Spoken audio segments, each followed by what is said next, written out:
السلام علیکم ورحمۃ اللہ وبرکاتہ۔ اعوذ باللہ من الشیطان الرجیم، بسم اللہ الرحمن الرحیم۔ یا ایھا الناس انتم الفقراء الی اللہ واللہ هو الغنی الحمید۔ جی ناظرین، آج ہم جس حوالہ سے گفتگو کرنے جا رہے ہیں وہ ہے، جیسا کہ آپ کو پتہ ہے کہ مرزا علی جنید ابھی بھی جیل کے اندر ہی ہے۔ ناظرین، میں یہاں پہ ایک بات کرنا چاہ رہا ہوں کہ مرزا علی جنید وہ تو ہے ہی، کیا اس کے بعد توحید والا جو کام ہے کیا یہ رک گیا؟ اپنے کمنٹس کے اندر بتانا ہے۔ یہاں پہ ناظرین میں یہ بھی بتاتا چلوں، مرزا علی جنید کا ہمیشہ یہ جملہ رہا ہے کہ نبی پاک صلی اللہ علیہ وآلہ وسلم کے جیسا ہے ہی کوئی نہیں۔ اگلا جملہ آپ کو پتہ ہے۔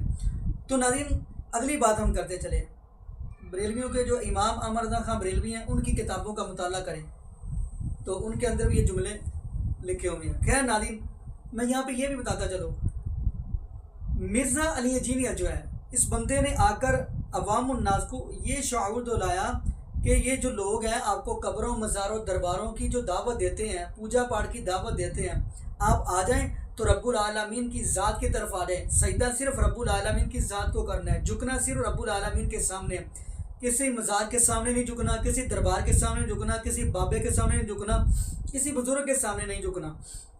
تو ناظرین یہاں پہ میں یہ بھی بتاتا چلوں کہ یقین مانیے یہ جو شرک ہے، یہ شرک ہے۔ میں آپ کو یہ بھی بتا دیکھیں، ان جو بریلوی طبقہ ہے ان کے اندر دو کام ہیں۔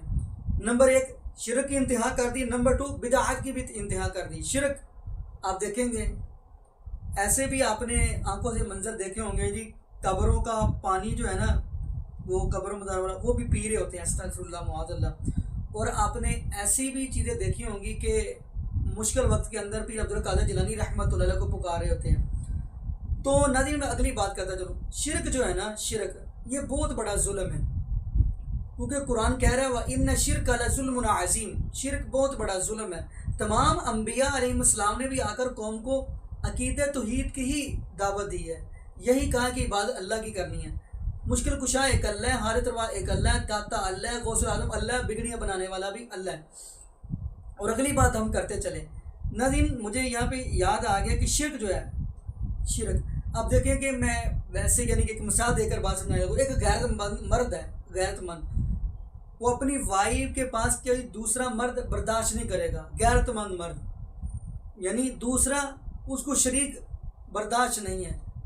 ایسے ہی اللہ رب العالمین کی ذات کے ساتھ کسی دوسرے کو شریک ٹھہرانا رب العالمین کو بھی یہ برداشت نہیں ہے، کیونکہ کس لیے تو قرآن کہہ رہا ہے قُلْ هُوَ اللَّهُ احد، کہہ دیجیے اللہ ایک ہے، اللہ الصمد، اللہ بے نیاز ہے، لم یلد ولم یولد، نہ اس کو کسی نے جنا نہ وہ کسی جنا گیا، ولم یکن لہ کفوا احد، اس کا کوئی ہمسا نہیں، وہ اکیلا ہے۔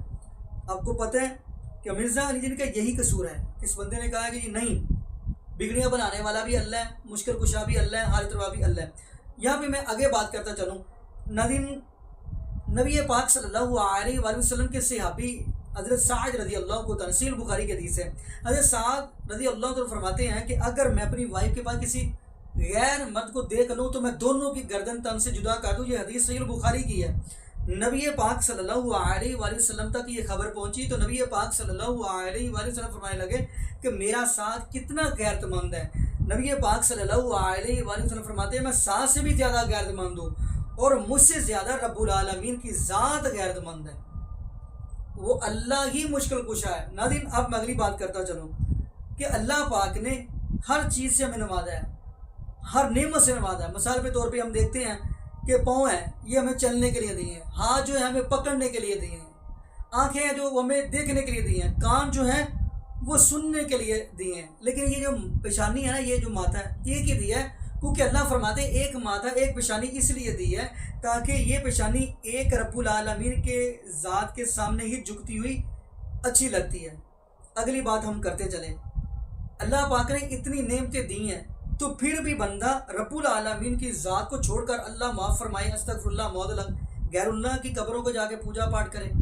یہاں پہ ایک بات اور ذہن میں آ گئی، اگر ہندوستان کے اندر مورتیاں بنا کر پوج لیتے ہیں تو انہوں نے بھی یہ بھی پیچھے نہیں رہے، انہوں نے بھی کوئی کمی نہیں چھوڑی، انہوں نے پیر عبدالقادر جیلانی رحمۃ اللہ کی مورتی بنا کر پوجنا شروع کر دیا، استغفر اللہ معاذ اللہ۔ اب اگلی بات ہم کرتے چلے، اللہ پاک نے اتنی نعمتیں دی ہیں تو آج سجدہ کرتے ہیں استغفر اللہ جا کے قبر مزاروں کے اوپر، درباروں کے اوپر، آگے سے یہ بھی جملہ کہتے ہیں جب ہمارے بابے زندہ ہوتے ہیں کم سنتے ہیں قبروں میں جا کر زیادہ سنتے ہیں استغفر اللہ معاذ اللہ، یہ کیا ہے؟ تو باقی ناظرین یہاں پہ میں یہی دعا کرتا ہوں اللہ پاک ہمیں نبی پاک صلی اللہ علیہ وآلہ وسلم کی شریعت کے مطابق زندگی گزارنے کی توفیق دے، اور اللہ پاک ہمیں 5 وقت کا پکا سچا نمازی بنا دے، اور جتنے بھی بے اولاد جوڑے ہیں اللہ پاک سب کو نیک نورینہ صحت تندرستی والی ایمان والی لمبی زندگی والی اولاد عطا فرما دے۔ جزاکم اللہ خیرہ، احسن الجزاء، السلام علیکم ورحمۃ اللہ وبرکاتہ۔